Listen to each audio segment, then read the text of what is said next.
भिजवलेल्या तुरी घ्यायच्या, त्या कुकरमध्ये घालून पाणी ओतायचं आणि त्याच्या 3 शिट्ट्या करून घ्यायच्या. 3 शिट्ट्या झाल्यानंतर आपल्या तुरी छान शिजतात. पाहू शकता तुम्ही किती छान शिजल्यात त्या.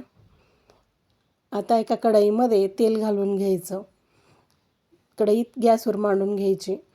तेलामध्ये जिरी मोहरी घालायची, नंतर कुटलेलं लसूण आणि कोथिंबीर घालायची. त्यामध्ये बारीक चिरलेला कांदा घालायचा.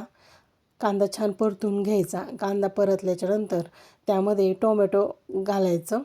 बारीक चिरून घेतलेले टोमॅटो पण मी ते पण छान त्या कांद्यामध्ये परतून घ्यायचं. मग त्यामध्ये लाल तिखट, हळद आणि मीठ घालायचं आणि ते छान परतून घ्यायचं. आणि परतल्याच्यानंतर त्यामध्ये शिजवून घेतलेल्या ह्या तुरी घालायच्या आणि नंतर त्यामध्ये शेंगदाण्याचं कूट घालायचं.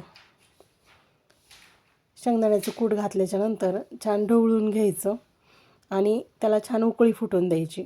उकळी फुटल्याच्यानंतर आपलं तुरीचं कढाण तयार आहे. पाहू शकता तुम्ही, हे भाकरीसोबत चपातीसोबत खायला खूप छान लागतं.